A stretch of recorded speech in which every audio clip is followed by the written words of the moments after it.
John was 4 years old at the time when his mom and dad told him he was going to have a baby sister. And they wanted John to bond prior to birth, begin to feel a sense of bond with the coming baby. So they would have John do things like talk to the baby.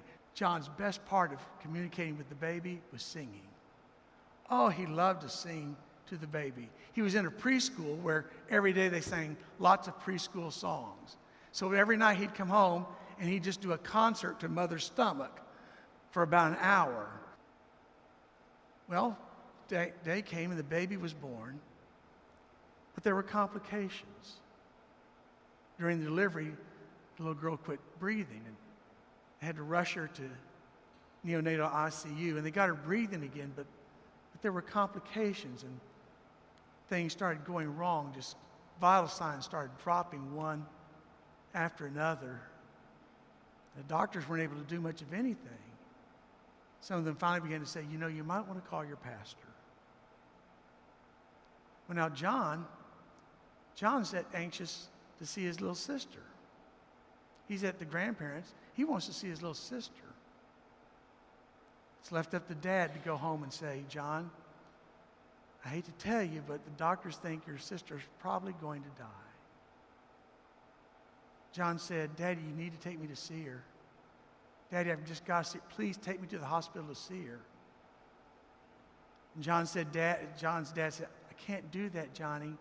You see, your sister's in a very special hospital room where other children aren't allowed in. You can't go in there. And John said, you've got to get me in that room. She's my sister, Daddy. I got to say goodbye to her. You have to get me in. And by this time, Johnny's just almost trembling. His dad decides to try to sneak him into ICU. They don't get 5 feet, and the nurse catches him, stops him. I'm sorry, John, you can't come in. And John just starts crying and saying, please, please let me see her. Please, you've got to let me see my sister before she dies. So that same nurse led the way. They got deep into the neonatal ICU, to the bassinet. There among all the monitors and machinery, John's dad picked John up so he could see his sister. John said, closer, Daddy, get me closer. He kind of leaned him over to that bassinet.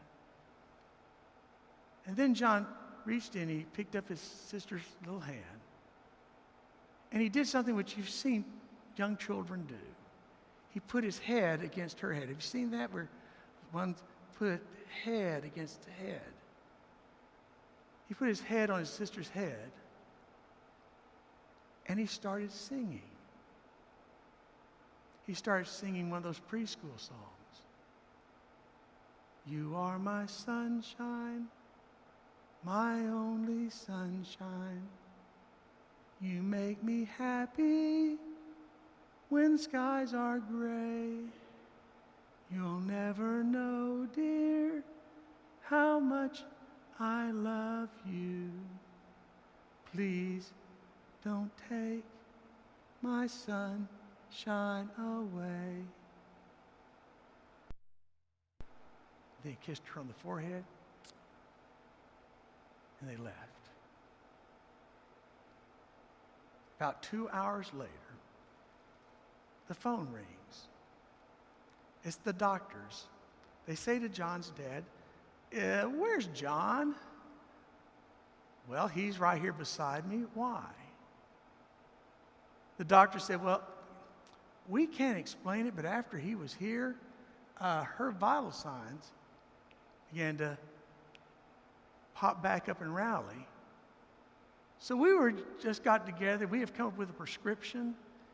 And the prescription is, we want you to bring John back and have John sing his song. Well, okay, what happened? What happened? Can you tell me what happened in the ICU? It was just a song. It was just a drop in the ocean. Do you know what happened in that ICU? I do. What happened was, John said, what I have, I give to you. In the name of Jesus of Nazareth, stand up and walk. And the point I want to tell you, friends, is you may have nothing possibly you can give except a song. In this whole old world of yours, you may have nothing left that you can give but a song. But someone's dying to hear it.